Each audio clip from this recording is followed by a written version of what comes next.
Beauty. All right, guys. So this is not going to be super formal. We're just going to go through this game here. So this is a Euroleague game. It's Zenit versus FC Barcelona. FC Barcelona is probably the top club in Europe. Them or CSKA Moscow. So the basketball that you're going to find in the Euroleague is very good. Typically in the NBA, I mean, the talent is so good that it doesn't really apply to us because a lot of times they're not actually using the basketball concepts that we're teaching. So we'll just get started. If you guys have any questions, just pop it in the chat here. Try to keep yourself muted. I'll pause it as well, and you guys can chime in where you don't have to be silent the whole time. We'll get going here. So the focus today is we're trying to talk about the controllables. So much of the game is about what you can control.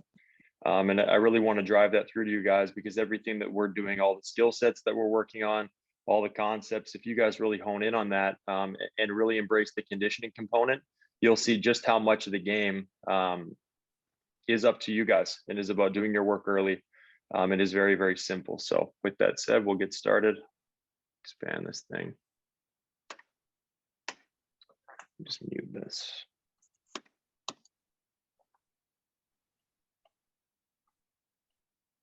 All right, here we go. So we got Kevin Pangos here. Kevin's a Canadian point guard, played at Gonzaga. He actually, so the same way that we train, my mentor, his name is Kyle Julius. And kind of my whole philosophy was built from Kyle. Kyle's like an OG trainer in Toronto, and he's worked with anyone and everyone. So Kevin Pangos was one of his guys. And then the guy guarding him is Nick Kalathis. I always messed that one up. I played in the NBA for a while. He was at Florida.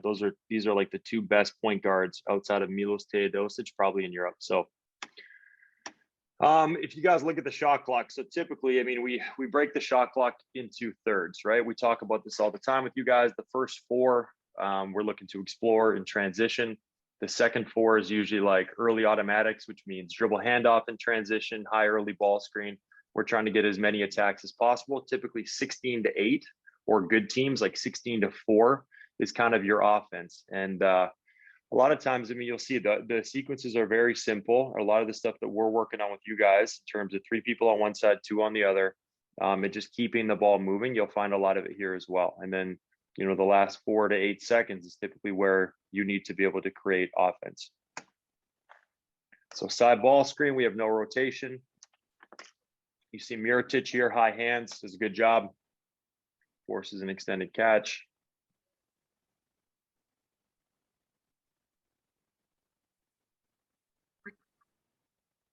Tough shot.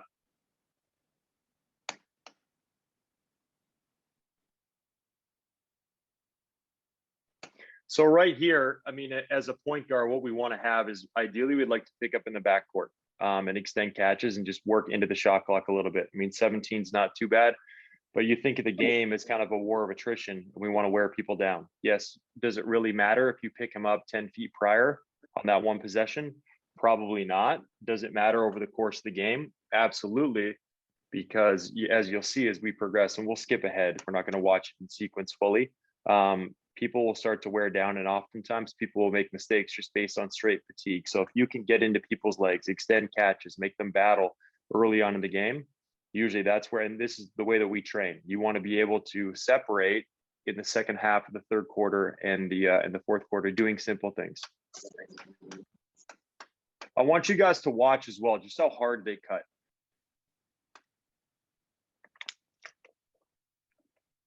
So right there. What kind of coverage are we in? You guys can chime in. You can unmute your stuff. If you hit your space bar, it will mute and unmute. So if you divide the court into thirds like we talk about, so you get the side third, the middle third, and then the weak side, the true weak side. Typically defenses at a high level want to keep the ball on the side. We talk about this all the time. If the ball crosses the midline, now you're in rotations and closeouts, but this is an ice situation. In an ice situation, that is a big no-no as a guard. So you got to think, okay, if this guy gets over the ball screen and it's an ice, and this is why, guys, communication is so important, because right now this guard has no idea what's coming. All he knows is he's playing sternum to sternum, He's trying to shade to the sideline, not give sideline. But if this guy gets over top of the ball screen, well, now he's walking into an easy jumper, or the big has to run out at him. Now it causes rotations all on the backside. So whoever, whether it's a big guard, whatever, it's not one guy's job either. Like, he should have communicated loud and early so that the guard could really funnel him to the baseline. But ultimately, it's everyone's fault. There's no way that that should happen. So this is exactly what we want right here from Pangos. Tracing the ball, just wearing people down, trying to disrupt rhythm, extend catches. Pin down action into a wheel. You guys see, we talk about this all the time. What do we call this on the backside? Weak side action, right? Weak side action. Trying to get, now what does that do? It moves bodies, doesn't allow them to be in position and see early and really pull into the midline. Even if that doesn't really do anything for the play, what does it do? Well, it pulls Pangos out of position. And right here, it looks like they're going to run what's called Spain. So in the 2012 Olympics, the Spanish national team, they came up with this concept called a Spain screen. So it's a ball screen, a high ball screen into a back screen. And usually that'll be a guard or a shooter here that's setting that. Now this guy has to roll. What does that do? It causes the guard to have to help on the big that's rolling. He should be deep corner. And now typically this guy would pop and he would have a wide open shot. This is why right here, the prime example of why it's so important to stay in your spots. If he stayed in the corner and he popped, well, what's happening? This guard has to tag. This big is concerned with getting it back to his man, but he gets over anxious here. And this is one of the best players in Europe. This is Mirotic. And even at a high level, you see spacing is so, so important. Look at the pace of this ball screen. So this is what we call a fire screen.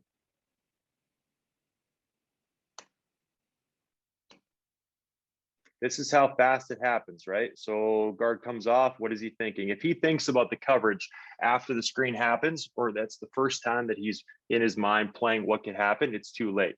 Even the best players in the world can't think that fast. So he's reading, okay, who's setting the ball screen? Who's coming up? What's the read? Switch. Well, there's the gap. Now we have shooter here. So we talk about this all the time when we're doing our motion concepts. If this guy is a non-shooter, he has to dive or set a pin down, because this guy here would be sitting at the nail. It would destroy his drive angle. Tough shot.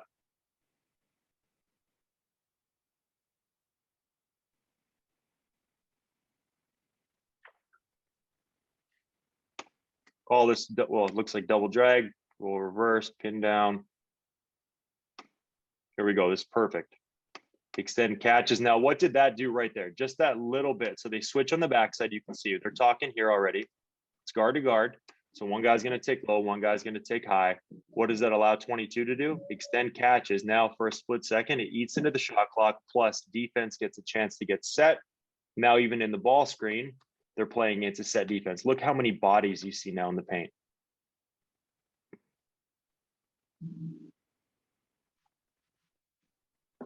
Shot clock. See how everyone got up the floor? First 3 strides. Even if you don't think that you're going to score, you have to get to your spots fast, because it becomes a war of attrition where, you know, if you walk that ball up, sure, are the odds that you're going to score high? Absolutely not in this type of situation. There's so much congestion. But you get to your spots fast. Now, what does that do to the defense? You got to play defense for 20 seconds as opposed to 17, and you've had a chance to communicate. So you get, you know, you get into people's legs when you push the ball in transition. This is why our track stuff is so important. And what happens in transition when you really get out? Can everyone mute their stuff? Here, I'm going to mute.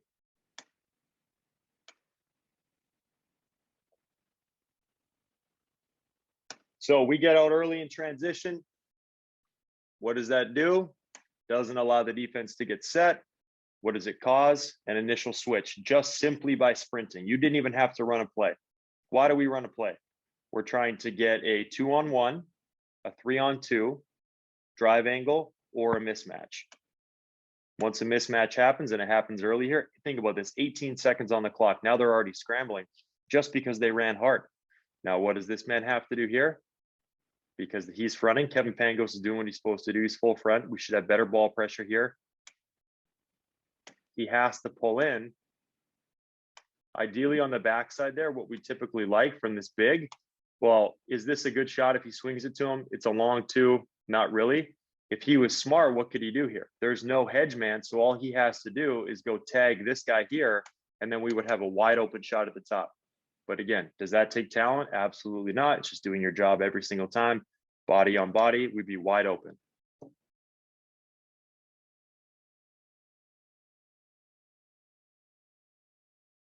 So that right there, great job by 22. And this is what you'll see a lot more of in Europe than you'll see in the NBA.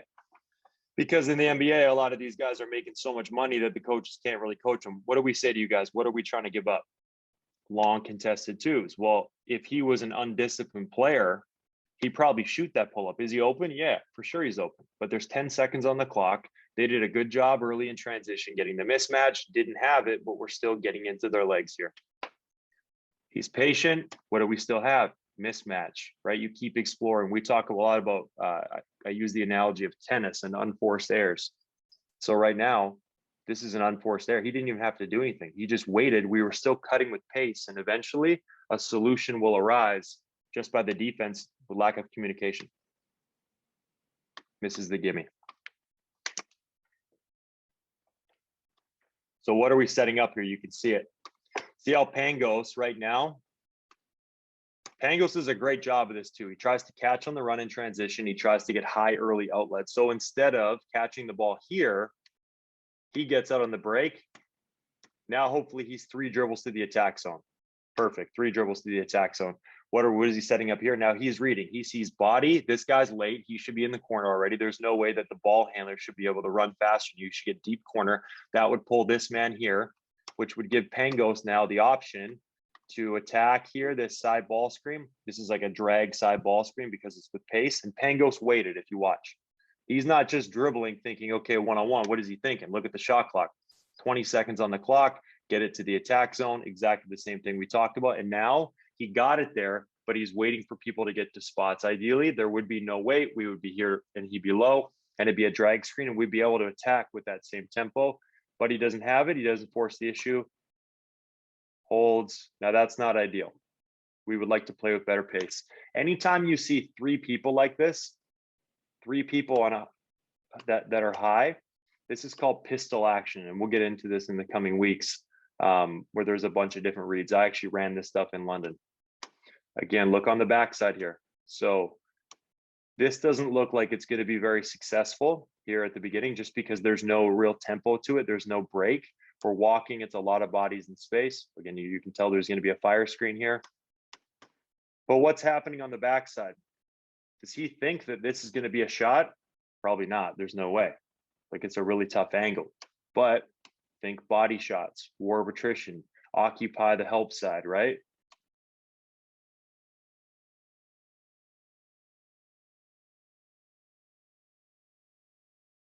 Those kinds of turnovers are absolute backbreakers. Extremely frustrating.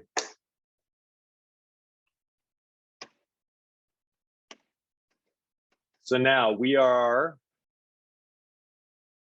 2.5 minutes into the game. Look at the pressure that Pangos is putting on. He's already tired. He's resting.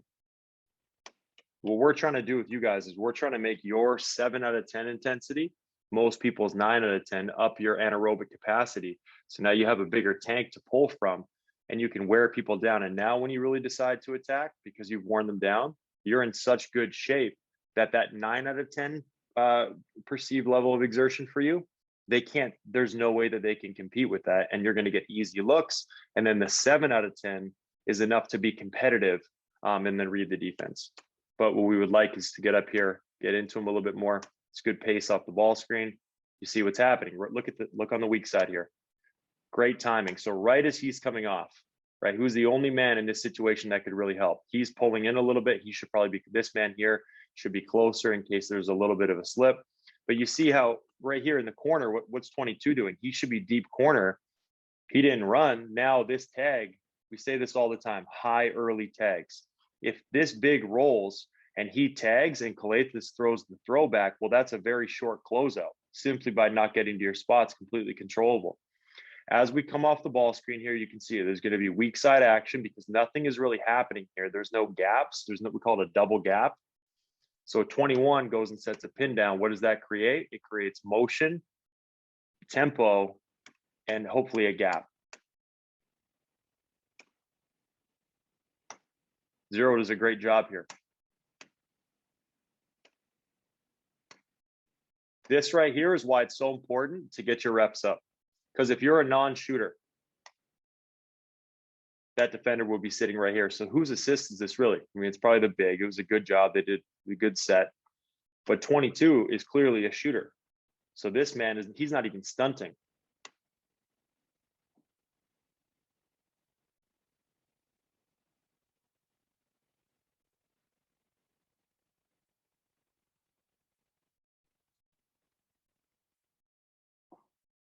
I can't see the chat here, guys. You can pull it up.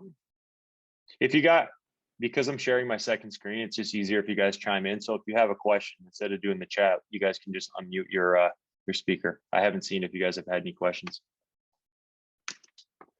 Mirotic, great job here. You want to establish physicality early, not only because it gets people off their spot, it extends catches. Now something that was 1 dribble becomes 2 dribbles. It also wears people down, but what else does it do? It really frustrates the offensive player. Most players, I mean, it's natural. You're in the heat of the game. Emotional resiliency is huge. If you don't want to be a dirty player, but you want to go right up to the line as a competitor to try to get under someone's skin. You're looking for every advantage possible. Good show. We call this a top lock. So what are they trying to run here? You can see. Anytime you see someone in the middle of the paint, either they don't know what the hell is going on and they're in no man's land, because any pick and roll here, this guy's going to probably roll. He's probably setting that Spain screen that we like to run, or that we just talked about, but the tempo is terrible, so nothing materializes. Now, what are we in on the backside here? So we go 2-man game, 3-man game. For those of you that have been with us for a while, we talk about the different formations of 3-man game and 2-man game. Got big in the dunker, big hot guard high. Now he's a little bit, it's okay. He should probably be here and he should roll lower. That would give more space. It would pull these guys apart by about 5 feet. But on the backside here, we call this trips.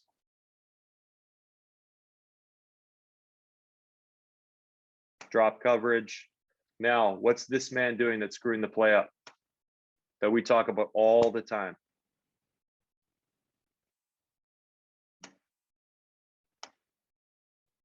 Rising early. This defender, I don't know why he doesn't stun at all. He should shoot the gap here and potentially force the throwback, but he doesn't move at all. Look at the first 3 strides. So as a coach, I would look at this big here and look at his activity. Again, no talent. This is just straight hard work. So he's down in the stance. He has active hands, makes a tough pass. Sorry, he makes it a tough pass, forces a contested wall up at the rim against even a superior athlete, but there's a physical body there, so it's hard. He has to take off from further. Doesn't foul. Look at his first 3. What has he already created? Advantage. What does that force the defense to do? Collapse. Now, if this shooter here actually sprinted like he was supposed to, what would be open? Maybe cross court, maybe swing or reverse, quick action. And we would have what we talked about right when we started, is you want to try to have some sort of initial attack, ideally in the first 4 to 6 seconds. And that doesn't have to be a play. That's dribble handoffs and transition, quick ball screens, something where it gets the defense alert and they have to deal with it. So you'd like to have, your initial between 4 to 6 seconds if you don't have a hit ahead. Now the middle 8 seconds where you've forced them to sprint to the baseline. Now you hit them physically, and then you get into your stuff as opposed to letting them rest. What that does, again, wears you down over the course of the game. That lag right there kills me. Just that little bit of lag right there. Destroyed advantage. Defense did a pretty good job here, though.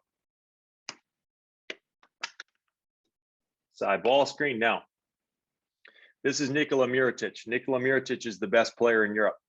This guy right here, for sure, got an earful about this. What is he doing here? He's below the line. As you can see, the line is right here. He should be a step higher. He's doing nothing. And what does Calais see right now? He sees a gap. And what is this going to be? It's going to be out to in to back out to create a closeout. We'll see how it plays out. There you go. Straight line drive, foul. Just simply by positioning. on the line. If he was a non-shooter, yeah, you would sit below the line. You'd say, hey, shoot it. But because he's not high, it's now he has to honor this. Bang, close out, easy money.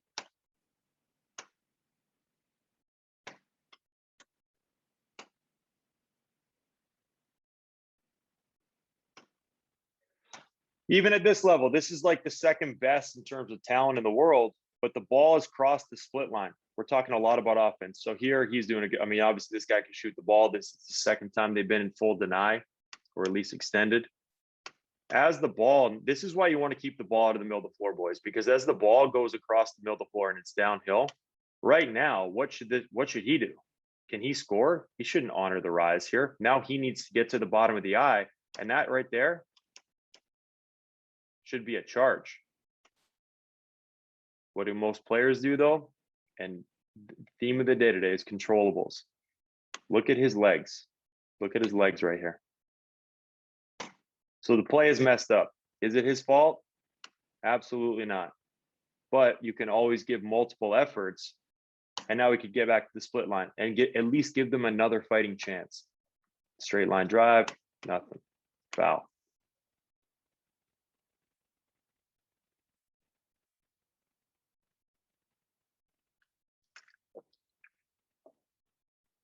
If somebody can tell me who that is after, I'll give you 20 bucks.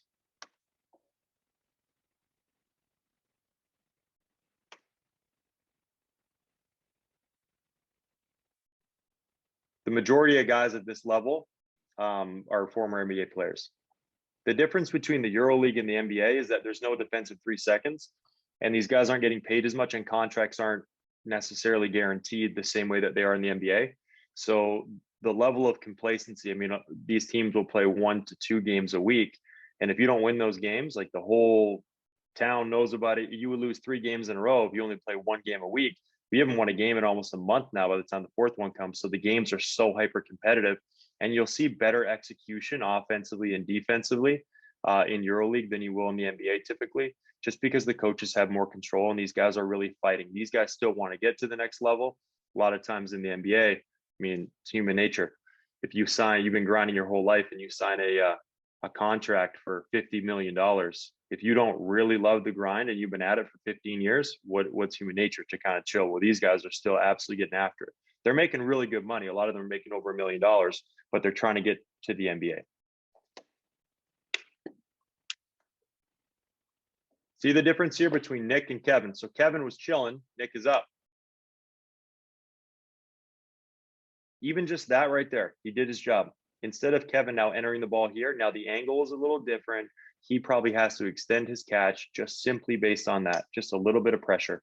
And not pressure to gamble, just pressure to slow down. Look at the pace that they cut with.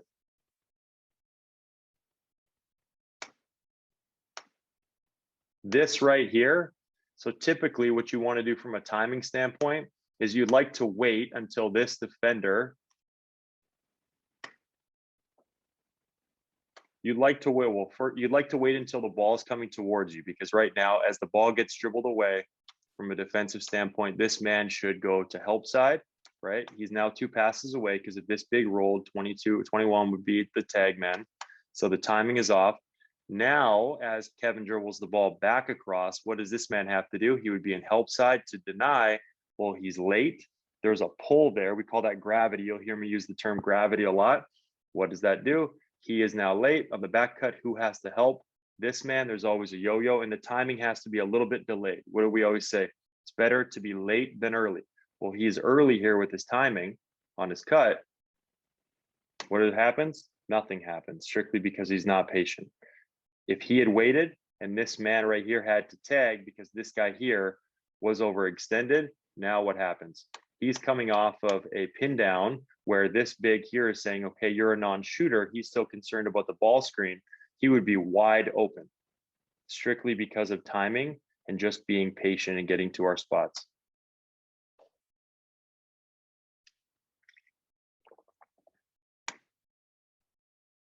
Corner, 45, brings bodies into spots. If Kevin Pangos was here and 10 was deep corner, now this is a vastly different ball screen because he would probably put the defender in jail here probe it out, allow the big to roll. What would that do? Would pull in this defender. So this kind of a shot right here, I mean, this is like unforgivable. This is, what is this? This is this guy saying, hey, it's 6 minutes, 37 seconds into the game, or sorry, 3.5 minutes into the game.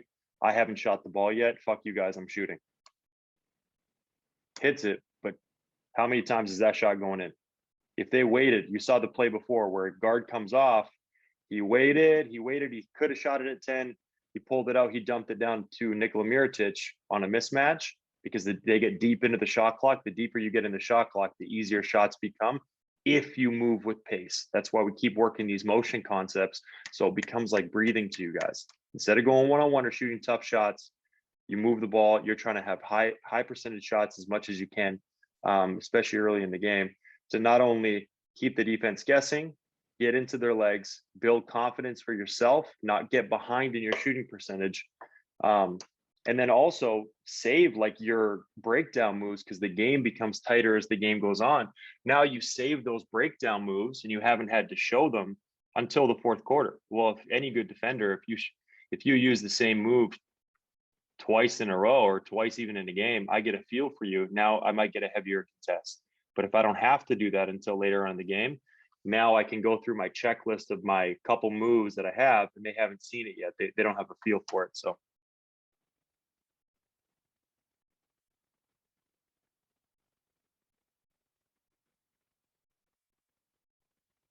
we call this right here a ram screen, where we go pin down to a ball screen. And again, he should be waiting right here. What should he be doing? Allow this big to come set. He should get to the body down here, sell opposite, and now sprint into that ball screen. Look at the difference of the distance. If he started here, now all of a sudden that's like a 30-foot run as opposed to having contact pre-screen, which essentially messes up the high ball screen. They go to another action. We call that a slant screen from the corner. 22 does a great job here. He's physical with his screen. So the best players never get screened. They blow up screens, or they just get skinny and get through. He sees it, he's physical, blows up the screen, destroys the play. Front, pressure, backside help. Does a good job. Now this is just straight up one-on-one man-to-man defense. That's tough. If you ever get caught in that situation right there and you keep getting back down, that's a foul from the jump for sure. But you don't want to play like that. Ideally, he would like to stay on the high side, get a steal. This man should be giving him confidence and really talking, letting him know, hey, I got backside help. What does that talk do? Well, it makes him second guess this throw even. Because once you get a switch and a mismatch, now what do? They bring the guard away. So if you're a point guard and you enter and it's a switch, what do you want to do? You want to create more space. So you cut away, you give him as much space as possible. That could be here, the cut through. That could be an up screen. That could be fade baseline. What it can absolutely not be is a drift to the middle with no action. All that does is congest. Calathes gets out. He recognizes the mismatch, gives him time. Look at the spacing right now. This guy is on an absolute island. Now, if one guy on the floor could not shoot, if only one guy could not shoot, all of this offense would be destroyed. You have to be able to shoot the ball. It's the most important skill, because what would they do? They would double off the non-shooter. The switch would get destroyed. They would kick it to the non-shooter. They would not row. Say this guy could not shoot. Double down. He would talk to him, force a middle. Pangos would stay. They would force the non-shooter to shoot, and then we'd be off to the races. And you get into the psychology of their team too. Everybody knows if one guy, you get the ball out of the best player's hands, you get it to the guy that can't shoot. Well, that guy, if he misses 2 to 3 and he knows where he is on the pecking order, 4, 5, 6, 7, that guy doesn't have the green light. You start to play. So you really, especially as a role player, you need to be able to hit standstill shots. Well, how many of our workouts look like that? You guys tell me. It should be the meat and potatoes. Shooting at high volume, getting to space, being in shape. You can do that. You can play anywhere.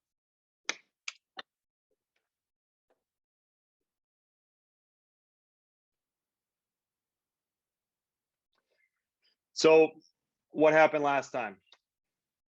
He fouled. They didn't get anything, right? But they got a foul. So now they're potentially getting into bonus. Okay, they're getting a foul on 22, which he's in this early in the game. So if you get him in foul trouble, now they got to get deeper to the bench. Again, we talk about war of attrition. A lot of fouls happen or a lot of mistakes happen because you're fatigued or you're lazy. Well, if this guy gets in foul trouble, what seemed like an inconspicuous foul in the first quarter now becomes really impactful later on the game, because the difference between the third or fourth best player on a team and the eighth or ninth is massive. But what does Barcelona do here? Right after the foul, they say, okay, we saw that mismatch, go at it again. You bleed them absolutely dry, and you keep attacking until they adjust. What do a lot of young players do? I see it all the time. Say, oh, let's do something different. No, fuck that. You go at it until they make you do something different. So right away, right at him again. And look at our spacing. What does Calathes do? So this is another thing. When the ball gets entered in a switch, if he stays up here, who typically goes to the corners? Bigger guards, and then the bigs are down low. Well, really smart teams, what they do on a switch is they try to get their guard to the baseline so that the smallest man is now help side, because already on the switch, if he goes baseline, this guy lifts. Well, who's help side? Kevin Pangos. He's 5'10". That's way different at coming over on help side as a wall up than someone who's 6'6", 6'7". Exactly. There it is. Tough one. It's a pretty good job. Use the ground as leverage. But as a coach, you live with those, because as a defense, you know, okay, we dodged a bullet there.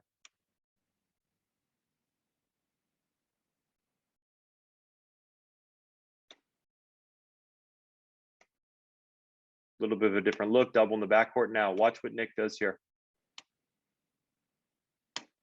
Who usually leads the play? So they already, think about it in terms of war of attrition. They already are 8 seconds into the shot clock. Who has the ball right now? The 4-man. Who usually leads the play? The 1. So simply just by denying this ball, you've already taken them out of what they want to run. Now the play is different. They don't have a plan. That's a cheap foul. But they were in a good spot, and that's a terrible foul.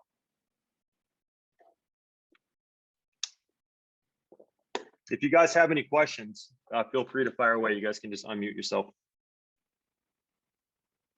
Look at the pace. We talk a lot about doing things that are selfless. Does this man here think that he's going to score? How many times off the initial action do you get the ball? Very rarely, but watch how hard he cuts. Good pace, good lift, terrible screen. It would be that simple. Pace, we're in drop coverage. If he drills him, Kevin Pangos is stepping into a 3. Body contact, you have to headhunt on screens. Why didn't he? Why didn't he set a good screen? Because he got a foul at the other end. So now he has 1 foul. We're already in the first quarter. He's scared to get a mover because they exploited the switch. He was lazy, played behind. Now he's playing against a foul count. Well, not only does it impact your ability to defend, it impacts your ability to take a couple like risks early on in the game just because he didn't do his work early. Fire screen. Teams will run this a lot. So we haven't gotten into this because I can't throw a whole bunch of stuff at you guys from the beginning, but who do we want to put in action? We want to put the worst defenders in action. What do we call that guy? Call him the shitbagger. Well, what do they run here? They run fire screen. How do people guard to guard screens? They switch. Well, you've seen what Nick has been doing so far. He's a great defender. He's been up, he's been pesky. Most teams, they'll switch guard to guard. With this guy here, I've watched a lot of Barcelona games. He's a terrible defender. So what do? They run fire action, switch. Now you got the shittiest defender in space. Easy money. And look what happens. You got the shittiest defender in space. Where's the offense? In their spots. Paint touch, that's got to be a 3. Those are the ones that kill you. If the ball touches the paint, you have to be thinking shot. He's not shot ready. Because now 5 seconds on the clock, we got to switch, a mismatch, sorry. Paint touch, what does the defense do? Where's everybody looking right now? Except him. Everyone is looking at the ball and everyone has their back turned. Well, this has to be quick trigger shot. Even there, he could still shoot that ball. Miss 100 good shots. turnover. You have to shoot that ball. If you're not willing to shoot the ball, get your ass in the gym or get off the floor.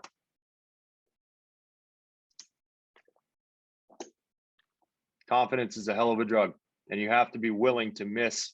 You got to be willing to miss 30 good shots. There's a Kobe quote that I really liked, and he had a terrible shooting night. And they asked him, he said, "Why didn't you stop shooting when you're 1 for 9?" The guy was joking with him. Kobe looked at him like stone cold, and he says, "Going 1 for 9 means you quit on yourself." He goes, "I'd rather go 1 for 30 shooting good shots than 1 for 9. He who hesitates is lost." Having said that, your confidence has to come from hard work.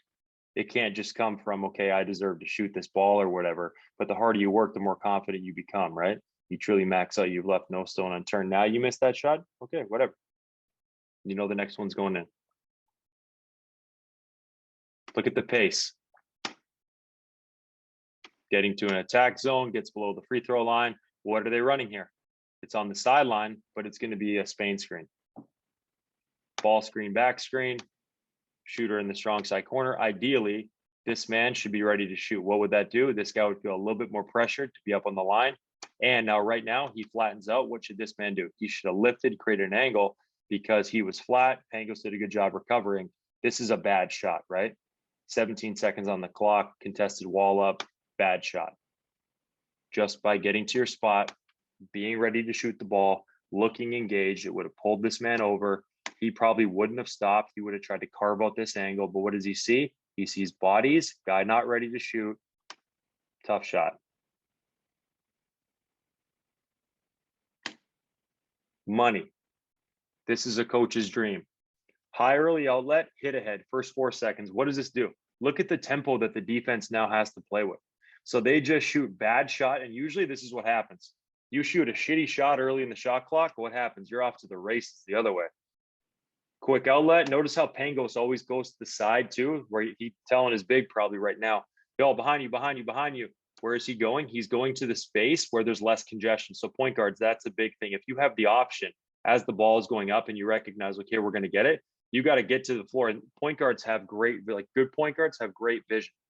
Just by getting to the side where there's less bodies, look at where all the bodies are. They're all on that side of the floor. Pangos brings it to the weak side, hit ahead. Now we're already scrambling. What are they already in transition? Number one, they're sprinting back, but they're also out, and they're going to be out to in to out. Well, what could happen here?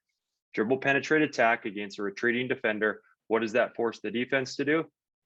Collapse, paint touch, kick out. Even if nothing happens from it, even if it's not a good shot for that shooter, at least now you've worn them down, and they had to sprint. They just shot a shitty shot, so they're probably getting frustrated now because they haven't really got anything good in a couple possessions. Now you got to sprint back and you got to close out. Let's see how it plays out. Perfect.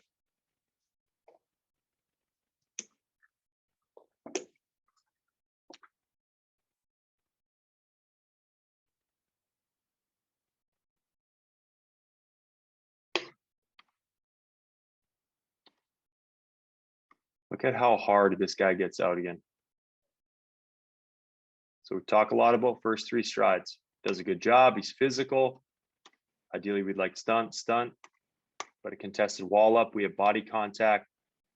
Bang, we're out. Look at these first 3 strides. He's gone.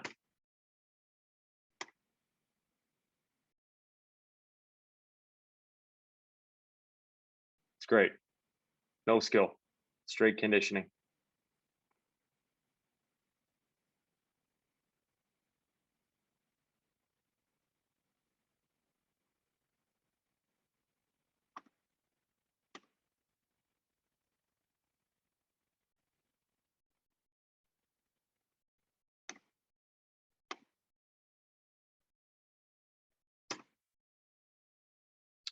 Now, what kind of a screen is this? Pin down to a ball screen. Ram screen. Guard to guard, you can already tell here that they're going to probably set a flare on the backside. They're maybe looking to duck in here. It's called wheel action. It's a nice play. But look how much action there is in a play. It's not just come down, pass, and stand. All of this action before, they know. Because at this level, like, you're not going to get a shot off that. They run multiple actions knowing that they're just trying to wear you down in the possession. Eventually, one of those you're going to fuck up.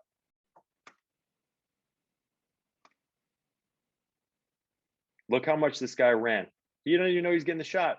Body contact, hit, good. Hit, good. Look on the backside.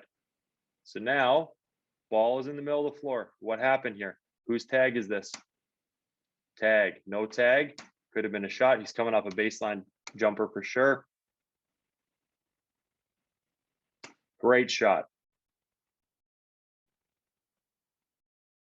18 on the clock. Look at this. Look how this guy worked for 10 seconds. So he sprinted, did a great job. Think how in shape you have to be. You do this every single possession.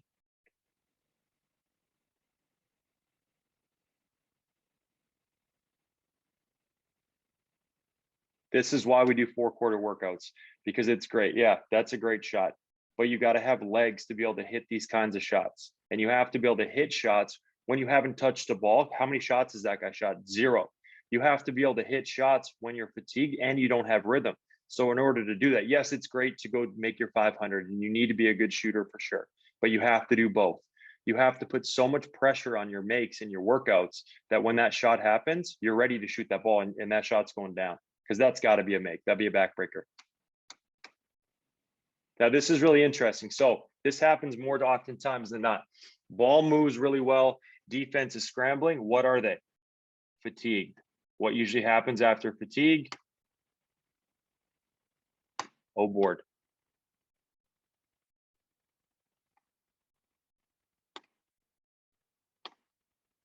What did 22 do here? So what should he do? He's late. Okay.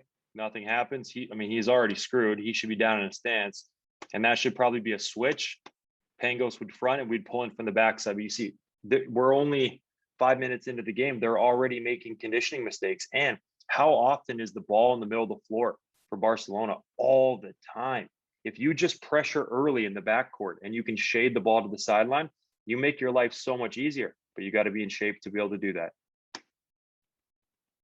22 is lost. He's doing nothing. No show. Actually impedes his own man. He's not talking here. He's clueless. Kevin Pangos can't shoot the gap because he doesn't open up. He doesn't show and he doesn't box out. That guy's for sure getting chewed out. You get fired for plays like that. Now at the university level, like you're in a film room, a film session, coaches might replay that clip like 20 times. I've seen it before. I mean, it's happened to me when I was young too. And they'll just chew your ass off because it's like one play. But what are you doing? Number one, you look dumb in front of your teammates. Like you don't know what the hell is going on. And number two, okay, you fucked up early in the play. You're a little bit lost. What always makes up for mistakes? Effort. Go hit somebody. Ball goes up. First thing you do, you go hit somebody with your forearm right in their chest. Doesn't do that. Ball watches, offensive rebound. Now think what the defense is thinking. Man, they just got an open shot. We're not getting shit at the other end. We're getting killed. What starts to happen to the psyche of the team? Implosion, right?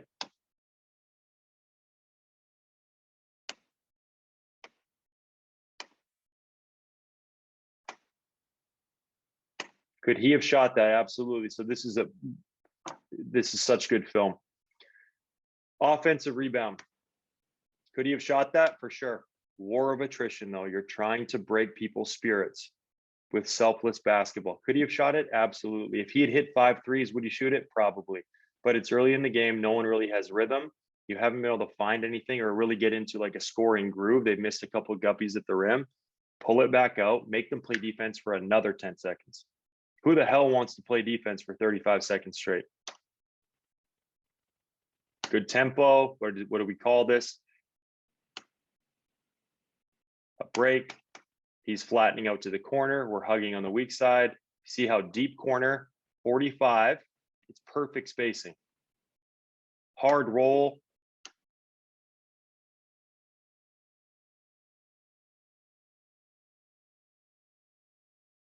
Paint touch 3. Could he have stopped there and shot that?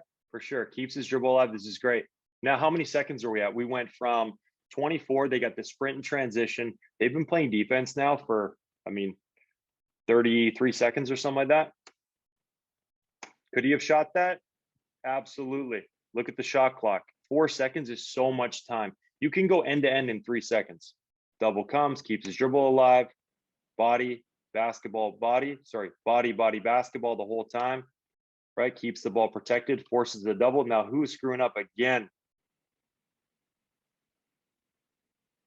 22. He's doing nothing at this point. And who does he leave? One of the best shooters in Europe. Look at his head. What should he do? Anytime you drop, even here, you should go butt to the baseline and you should get there quick on the flight of the ball. Because what is he in? Out to in to out. That should have been a shot. Those are the ones you have to shoot those balls. And I know it seems like that's rush, but right there, like that's a shot all day. Think about, you just did a great job. You killed him. If you hit that shot, they're going to, in the huddle, they're saying, man, fuck you, box this guy out. What the hell are you doing, man? But instead, he hesitates.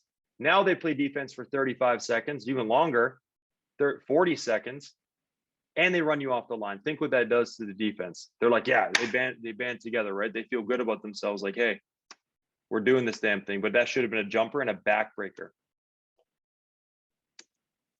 If the ball touches the paint, you relocate off the line. And as soon as that ball hits your hand, you already know you're shooting it before you even take it, before the ball even touches your hands.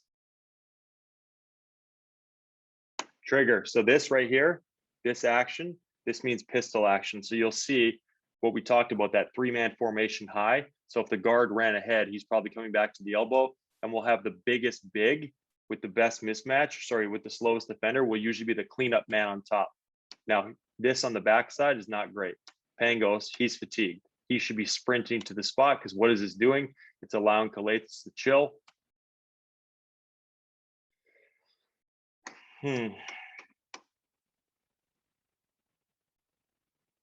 That might be a call. That might, yeah, it looks he's doing 3. Usually when you see this, though, that's going to be some sort of pistol action where you'd have another defender. Look on the backside. Where should they be going? Straight to the split line as a defense. Okay, the ball is sided. Think in terms of real estate. He should be low. We should be pulled over. Can this, I don't care if this is Ray Allen. Can he shoot the ball? All that's going to happen here is he's going to be out to, now when the ball comes out, he's going to be out to in to out. You've just created more work for yourself. You do your work early in the possession. The ball is on the split line. And especially if the offense wants to take the ball off the sideline. Right now, you're not even recovering to a man. You're recovering to the paint. Because the only thing they can score is that basketball. And as long as there's ball pressure, they can't throw laser beams. They have to throw passes with arc, which allows you time on the closeout.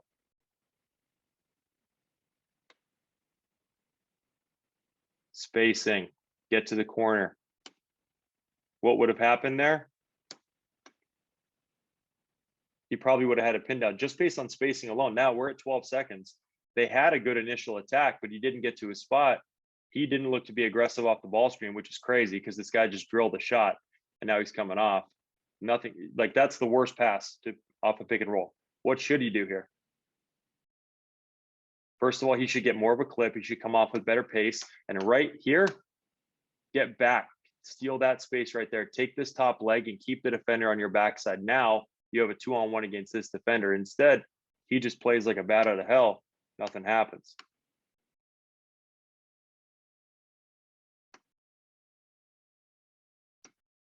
And you got the worst, well, the worst defending big in the ball screen.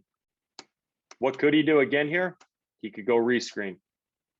Now, this is coach's decision, right? But typically, if you have the weakest action in a ball screen early in transition, don't go away from it. Because look at the clock. You're eating into the clock now. Now the defense is set. They're getting ahead of the play. Clogged paint, 10. You're only going to get 1 attack here now. This right here, for sure, number 1's not very smart. Now, if he rescreened it, then Kevin Pangos would be lifting behind all day. You got Mirotic, the worst big man defender on their team, in space for 2 pick and rolls early in the play. Again, might not even get at that play, but what happens? War of attrition. You put that guy in ball screens, he's the best offensive player, shittiest defensive player. Now at the end of the game, he doesn't have legs to hit shots.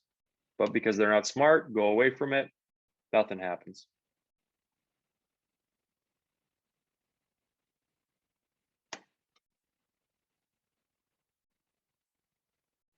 Those are dumb fouls.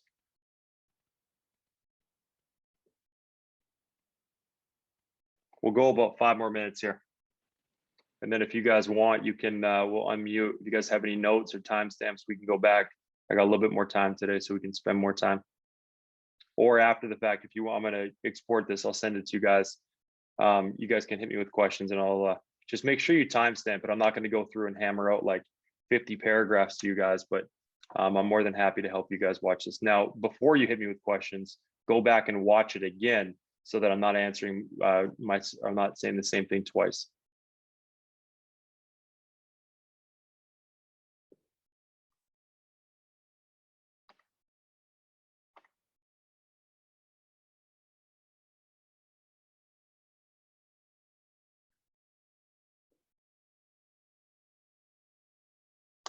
Kind of cut is that called? It's called an Iverson cut.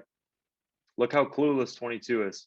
This guy is absolutely out to lunch. So right now we have gap. This is why it's so important, guys, to understand basketball concepts, not just plays, and be able to make reads. Because 22 right now, he's thinking, oh man, what's the play? What play are we running? Well, what should he be doing? He should be a basketball player. This defender is late. He gets no screen and there's a gap. And what kind of coverage is this? And with a shitty defender and with a white boy in help side, this should be a re-screen quickly to a step up. This guy's clueless. Oh, there you go. But it should be, why would you run it there? He should run a flat ball, because now how many people are on this side? It should be flat ball attacking a big downhill.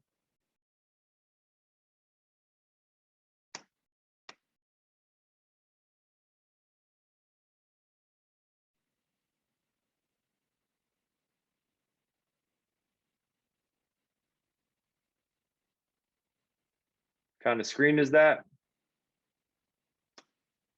Ram screen. This is a nice play. So we got, again, get to the corner, get to the corner. It pulls the defender. Does he think he's going to score? Probably not. But he pulls his man. We go ram screen, right to a flip, to a Spain screen. Now, what do you see? Switch. What's going to happen? They're going to lift the, you never make this pass. Shooter in the corner. This guy's already messing up. This should be ball pressure from Pangos. If there's a switch like that and you're the guard, what should he be doing on the big? Knowing that this is going to be a mismatch here. And if he lets him lift, wing and in, that he's screwed all day. This man has to pull to the split line and really be talking. What does that do to Pangos? It lets Pangos know that he has help behind him. Pangos can really pressure the ball, hopefully make the big man put the ball on the deck. Now, how many bigs do you know that can put the ball on the deck and throw pocket pass? Those guys are, I don't know where they are. There's not many of them in the world. All based on communication. Ball has gone across the split line. I know that this is a lot of information for you guys, but just think. Take good shots, which allows you to get back in transition. Have preferred matchups, allows you to be physical. Get up in the mixed end catches. Now, they're probably going to be running bad offense. And what does that do? It allows you time to get to your spots, right? And you didn't have to exert a whole hell of a lot of energy. You had to do it up front, but you're buying time at the end of the shot clock. And you'll communicate better. But in essence, the ball now is in the middle of the floor. This guy's 2 passes away. He's hugging. He needs to pull, immediately recognize this. He's not even looking, pull in. That's just dumb right there. Now, why you would never, yeah, 22 is out to lunch, because this is actually the improper read. This guy should duck in. This should be winging in, or if they're denying, he would take 1 dribble and enter. And now you have guard in the corner, mismatch here. But this guy, I don't know what the hell he's doing. He still messes up. Straight line drive. That big was for sure getting an earful after this game. What does it allow you to do too? Get deep in the clock, hits a little runner off the glass. Now the defense gets a chance to get set. They can pressure you, and think of it again, eating into the shot clock. You're trying to make the defense feel rushed every possession. And hopefully at the end of the possession, they're playing ISO one-on-one basketball where they had to work. Everything was hard. It didn't just flow. Offense correlates with defense, right? The better defense you play, usually you're going to get stops and runouts. If you execute offensively and you're patient, you set good screens, you get to your spots, now you get a chance to get set. So you don't operate in silos. You look at the game. This is why it's so important to watch whole game tape, because you can feel the flow of the game and see how things connect to other things. what a lot of kids do now is you guys are consuming so much basketball on like Instagram, where you're not really getting a chance to see how things connect, and see the game for what it is, where it's chess, it's not checkers, it's not just one move and then that's it. It's everything is connected to everything.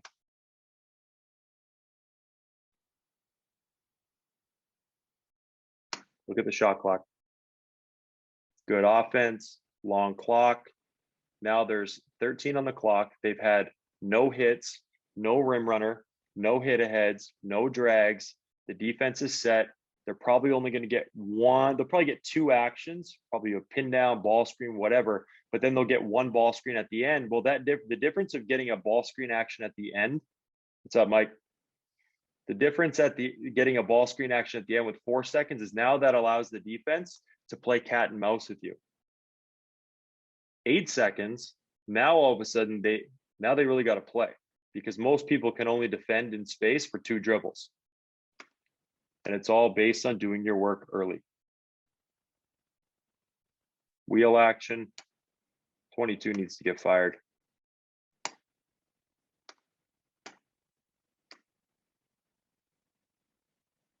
I take it back. But that's a great example as well, because this guy's really been struggling. Yeah, he makes a highlight play there, but if I'm a coach, I'm not looking at your highlight plays. I'm looking at your net impact on the game in terms of plus minus. For sure, will that clip go on Instagram and he'll look like he'll think he's a hero? Coaches don't give a shit about that. They don't care. It's 2 points. What they're really looking at is, okay, this guy fucked up so many times defensively that he was giving baskets away, and now our we haven't gotten into a flow. We're not really connected and playing as a cohesive unit, because one guy is always out to lunch.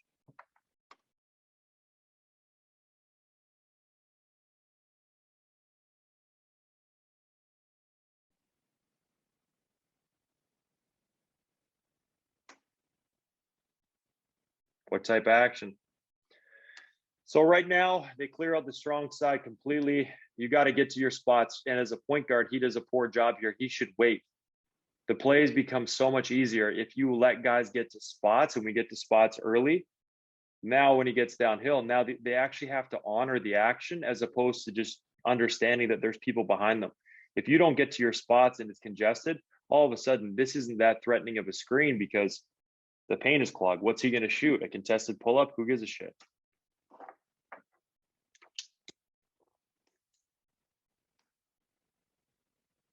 Prime example. This is the second time now that this guy's been late, and with 2 people on the backside. You work in tandem here. So on the backside, especially when there's a switch, and even when there's not, what you do is you'd have like basic high school stuff, and even some college kids. You got top of the eye and bottom of the eye. Now, in essence, okay, he is technically there, but why is he concerned about the skip? He's so concerned about his man. We have this is the threat here. What does he have to do? He needs to pull in and force the skip. You always force the skip. Look at the shot clock. But he's playing cat and mouse, thinking, oh, my guy might score. No. You take away the most dangerous option. And if he was truly in help side, is this man even going to look to pass it? No, hell no. That allows this guy now to feel out the fact that he's doing this and really get up in pressure, understanding that this is a mismatch and we have to get him to put the ball on the deck to give it up, which will allow us time to switch this one out again.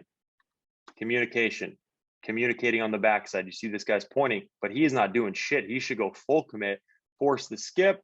That would allow ball pressure. With ball pressure, the ball is now passed with an arc. Time. That guy needs to go home. Look at him. His coach hates him.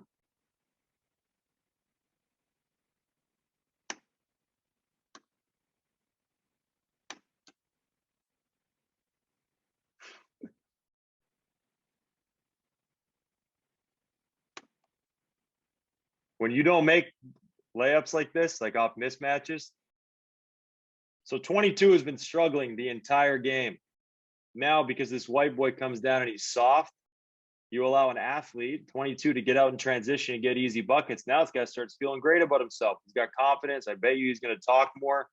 He's like, all right, I started. He probably doesn't even know that he started bad. All he knows is he thinks he's the shit now. He's going to play harder. And if you get an athlete like that to play hard, it's real hard. But if you get him confused, now all of a sudden your life becomes easier.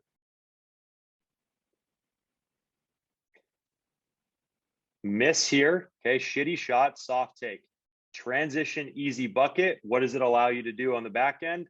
Get back in defensive transition. Now they're already playing 17 seconds on the clock. They got no early offense. They're not going to get anything in the middle for you. Their defense is set. They're allowed to get physical. Everything is connected, right? You have to be. And what does it ultimately come down to? Intelligence, conditioning, and confidence. Look at this play again. Look at this guy. Does he look like he wants the ball? This guy looks scared shitless.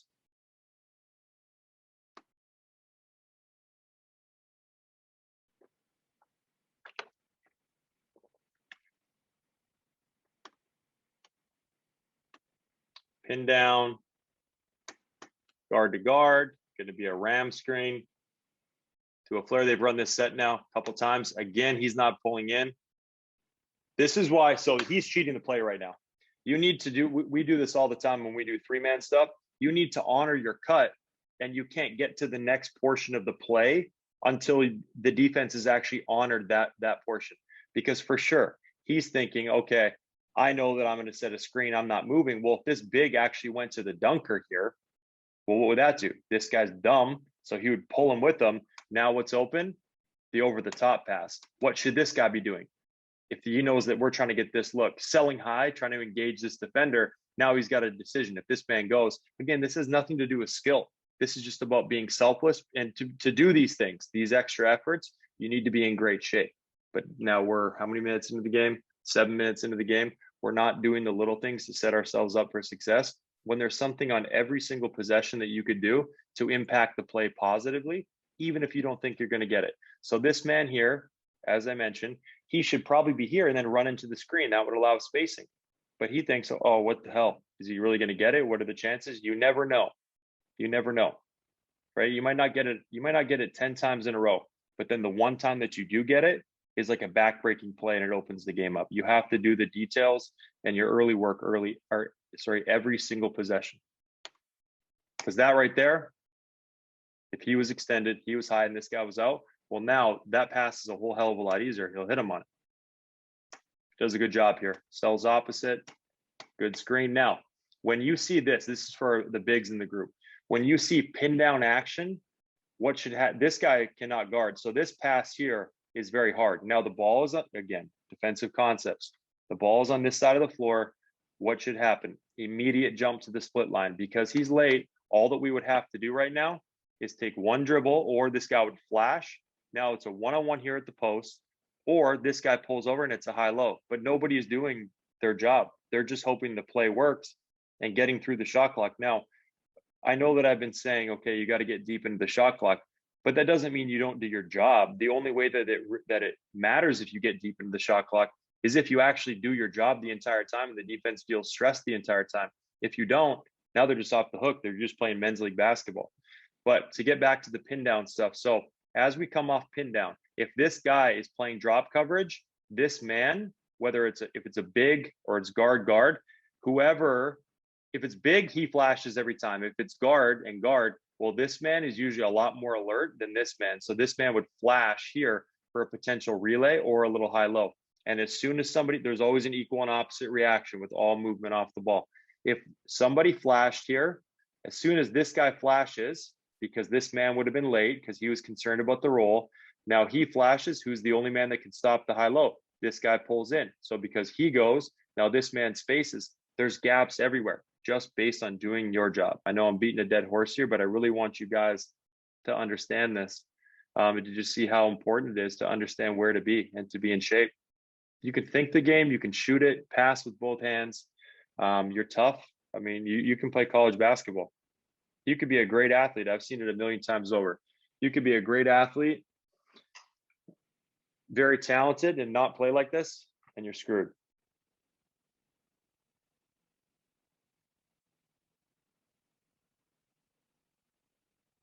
I think I lost the screen here, fellas. You know what? We're going to call it there. It's been a good day. I'll export this. You guys can hit me with emails. I don't know what happened to my screen here. It looks like it just died. So if you guys have any questions, just hit me up after, and I'll export this and get this over to you guys. Everyone should watch this again tonight.